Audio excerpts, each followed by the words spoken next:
The US dollar is a truly unique currency. In fact, its current design and its relationship to geopolitics is unlike any other in history. Though it has been the world reserve currency since 1945, this is not what makes it unique.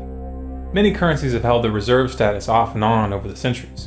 But what makes the dollar unique is the fact that since the early 1970s it has been, with a few notable exceptions, the only currency used to buy and sell oil on the global market. Prior to 1971, the US dollar was bound to the gold standard, at least officially. According to the IMF, by 1966 foreign central banks held $14 billion in US dollars. However, the United States only had $3.2 billion in gold allocated to cover foreign holdings. Translation: the Federal Reserve was printing more money than it could actually back. The result was rampant inflation and a general flight from the dollar. In 1971, in what later came to be called the Nixon shock, President Nixon removed the dollar from the gold standard completely. I have directed the Secretary of the Treasury to take the action necessary to defend the dollar against the speculators. I have directed Secretary Connally to suspend temporarily the convertibility of the dollar into gold or other reserve assets, except in amounts and conditions determined to be in the interest of monetary stability and in the best interest of the United States. At this point, the dollar became a pure debt-based currency. With debt-based currencies, money is literally loaned into existence. Approximately 70% of the money in circulation is created by ordinary banks, which are allowed to loan out more money than they actually have in their accounts. The rest is created by the Federal Reserve, which loans out money that they don't have, mostly to government. It's kind of like writing hot checks, except it's legal for banks. This practice, which is referred to as fractional reserve banking, is supposedly regulated by the Federal Reserve, an institution which just happens to be owned and controlled by a conglomerate of banks. And no agency or branch of government regulates the Federal Reserve. What is the proper relationship, what should be the proper relationship between a chairman of the Fed and a president of the United States?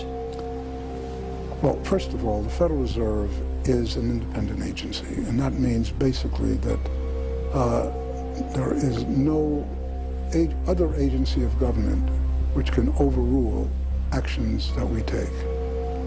So long as that is in place and there is no evidence that the administration or the Congress or anybody else is requesting that we do things other than what we think is the appropriate thing, then what the relationships are don't frankly matter.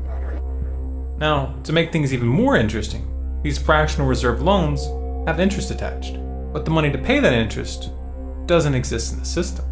As a result, there's always more total debt than there is money in circulation.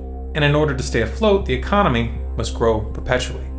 This is obviously not sustainable. Now, you might be wondering how the dollar has maintained such a dominant position on the world stage for over 40 years, if it's really little more than an elaborate Ponzi scheme. Well, this is where the dollar meets geopolitics.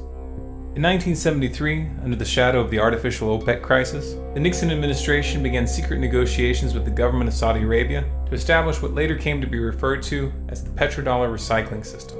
Under the arrangement, Saudis would only sell their oil in US dollars and would invest the majority of their excess profits into US banks and capital markets. The IMF would then use this money to facilitate loans to oil importers who were having difficulties covering the increase in oil prices. The interest and payments on these loans would of course be denominated in US dollars.